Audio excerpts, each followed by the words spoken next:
Hi, it's Beep here from Growing Vegetables with Beep. We had some squash last night and blue banana, and so we kept the seed, and I want to show you what I do with them. So I had just said this is the seed and a bit of sort of fibery stuff. I pull the seeds off. The moment I'll pull all of them off, and then I'm going to wash them. You can already feel some are very thin. They won't come to nothing, but I'll show you what I do with them. Make sure you pull out all the seeds you can see.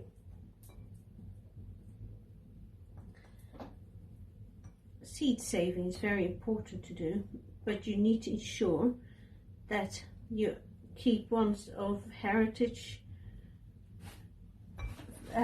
variety, because F1s, they may grow. A lot of people say, oh, I keep my own, my tomato, and they'll grow, the plants will grow, but you won't get many fruits on whatever it is, whatever you're keeping.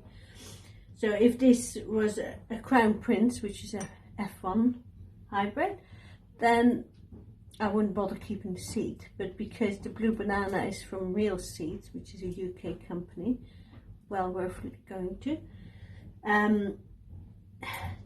these seeds can be reused again and again. So, I can grow blue bananas from these, and then I can, from next year, I will keep the seed from those.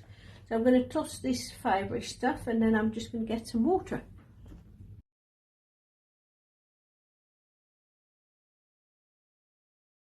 So I got myself a bowl. You can do this under running water, and I put the seeds in, and you try and wash them off, like the little slimy bits of squash that, So you try and, some people say the ones that float are the ones that will be the good seed to keep, and other people say not. So I would just, my way of seeing it is, I'll show you in a minute how I can feel if it's good seed or bad seed. But you wash it off as much as you can. You can't scrub them clean because it's just, they're very slimy. I get a paper towel, put that on, and you put the seeds on. This way they'll dry, and then I'm going to put them by warmth, not full-blown heat, for them to dry. And then we'll show you the next stage. You can see what they look like. What's that one? Look at that. So these seeds, some of them, not all of them, because I can already see that this one here is very thin, so it's got no seed in it. You can just see how thin it is compared to, let's have a look, one that's much thicker. You will see it when you start saving your own seeds quite easily. Right, so now I'll put it by some form of heat. We've got an open fire, so above it, it's not too hot, and then leave them for a few days to dry. You'll suddenly see that they'll dry. I'll show you now. One thing, I put them in a bowl once I've washed them off, because they will stick on the tissue paper, and then this is really just for drying off. So they need to go in the bowl, because the bowl, they won't stick in there. You can easily loosen them in. So I wouldn't personally keep them on the tissue paper, because they might try and grow, because it's sort of wet from you drying it off. So you could try a dry piece, but me personally, I wouldn't do it, but that's up to you. Right, so now I'll put it by the fire. One thing, I put them in a bowl once I've washed them off, because they will stick on the tissue paper, and then this is really just for drying off. So they need to go in the bowl, because the bowl, they won't stick in there. You can easily loosen them in. So I wouldn't personally keep them on the tissue paper, because they might try and grow, because it's sort of wet from you drying it off. So you could try a dry piece, but me personally, I wouldn't do it. But that's up to you. Right, so now I'll put it by the fire. So these are some of my dried ones. These are blue banana. Once they're dry, like I said, it takes 4, 5, 6 days, depending on the warmth. But you don't want the heat to be so strong that they just dry on top of a radio. You need to let them dry out naturally.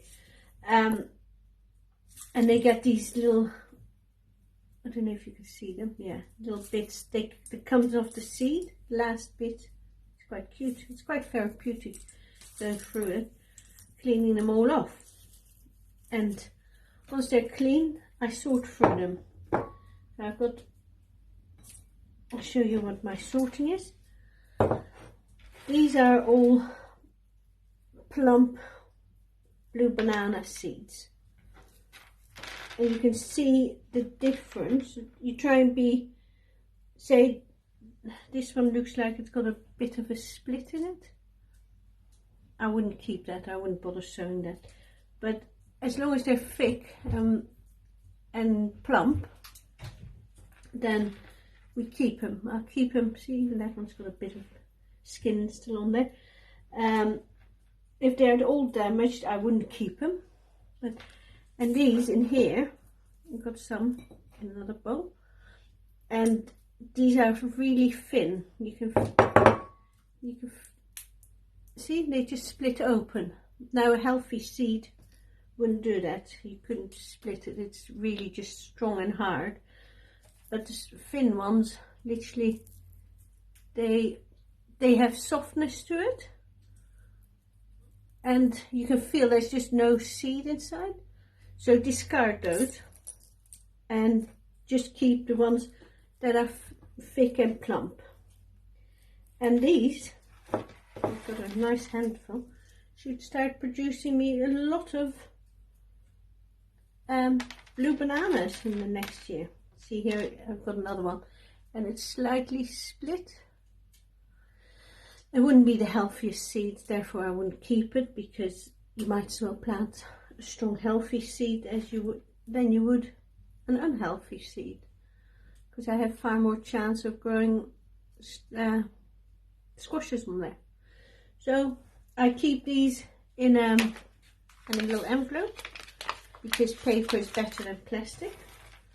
I pour them in and write a date on, January 23. The good thing is with winter squashes, you can do this seed saving as you go along. So as we cut it, from every slice we cut for ourselves, I'm keeping the seed, because, well, you don't know, you know, this is far more than I need, but I'd rather have a bit more than not enough. And I can give them to friends, and I can keep them till next year, because they'll keep for quite a while. And that's what I do. Right, I hope you find that interesting. Until next time.